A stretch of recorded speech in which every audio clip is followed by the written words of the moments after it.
Can't put that little bit of extra pressure on the West Indies, and this could be a pretty close game. Both of them. Well, it's in the air, down towards square leg, and that'll go for 4. Well, that wasn't a good ball. It's amazing. He bowls a good one. Remember, the target is 178 runs. Well played.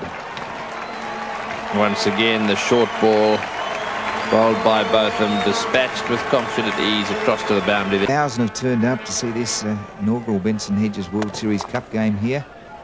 Aspirations for test matches on this ground by the Tasmanians. Now we've got a game on our hands here now. It's in the air, going down towards the boundary at square leg. There's no one there, and it'll probably bob over the boundary. Yes, it will. Into the boundary. 3 for 33, both of them's figures. And the total now 4 for 89. Neil Foster comes back into the attack. Bowled him! What a wicket. First ball for Neil Foster. Back into the attack. And little Gus Logie is on his way back to the pavilion. Boy, that'll make those English fans in the outer very happy. It's going to be a close game. Well, the desperation needed by the England camp. I'm surprised a bit with Foster taken off after 4 overs in his first spell, but been saved. And what a comeback. Logie goes down, clean bowled. The off-cutter works. Augustine Logie out for 31. West Indies 5 for 90 and a fight on their hands. Roger Harper is out there. He joins Jeffrey Dujon. To have a look at this for a little nip-backer, which sneaks through to the fences of Logie.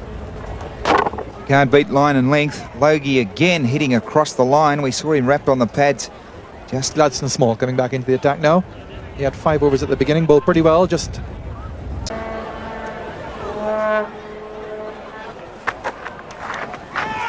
he's gone. West Indies have lost another wicket, and England now well and truly on top. West Indies 6 for 95. Harper out for 4. Amazing comeback by England. West Indies seem to be strolling along at 2 down. Suddenly a collapse.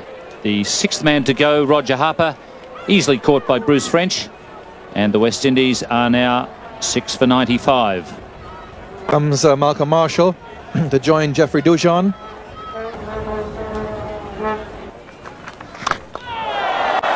And that's a huge hit. Back comes Embry, and he just won't get there.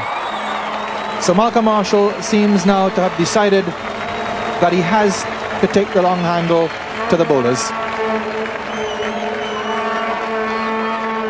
We've got plenty of loft on it, and he's hitting virtually downwind. But it still didn't quite carry over the boundary rope. Landed just a few, or a metre or perhaps 2 metres at the most, short of the boundary rope.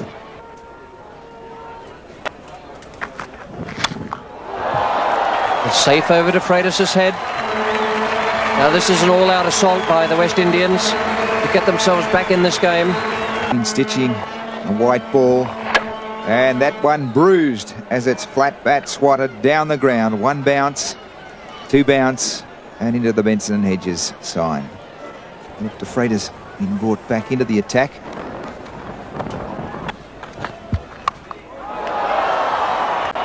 Athey, he's caught a lot this year, and he's caught another one. Well, West Indies were going along perfectly well there. Now they will have to struggle once again. Took the ball around in 1s and 2s and achieved success comfortably, but he went for the big hit, and I couldn't think of a safer man to be under that catch than Bill Athey. Crowd really coming to their feet now. They see a tense struggle ahead for the West Indies. Marshall out for 27. The score 7 for 132 as the trumpets come out. Overs to go. 31 runs needed, so it's desperation time for the West Indies. They still have another chance against Australia. High run rate. Problems for Mike Gatting. John Embury is coming back on again in the commentary box. Ian Chappell, and alongside 3 overs to be bowled, 2 possibly by John Embury. He's bowled 8 overs, no wicket for 25. Dujon, full pitch, and he's out straight to Mike Gatting at square leg. The full toss, he whipped it to Gatting. Gatting took the catch, and that could be it with 10 runs and over required as the captain picks up a vital catch. The full toss has struck a few times in the World Series Cup competition, but probably never on a more important occasion than this. The England skipper gets a nice easy catch, and isn't he delighted about that? The 8th wicket is down with the total at 147. Joins Joel Garner. Garner on 4. Gray yet to face the delivery from John Embry, the last man out. Vice captain Dujon caught it square leg for 34. Embry to Gray. Full pitch. It's gone. Well, can you believe it?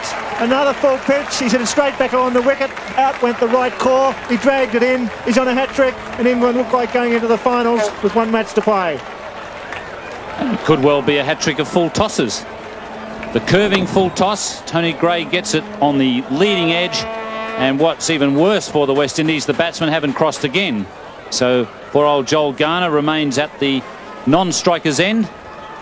Tony Gray is out for a duck, and the West Indies 9 for 147. So John Embry on a hat-trick. West Indies 9 for 147. Courtney Walsh beaten, beautifully taken.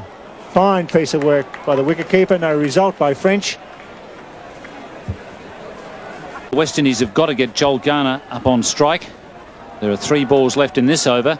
Courtney Walsh has got to get a single, at least give him a couple.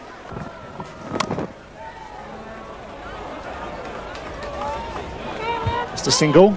So at last Joel Garner gets some strike. 2 wickets by John Embry in his second last over really turned the tide here. 13 balls remaining, 1 wicket in hand and 30 runs required.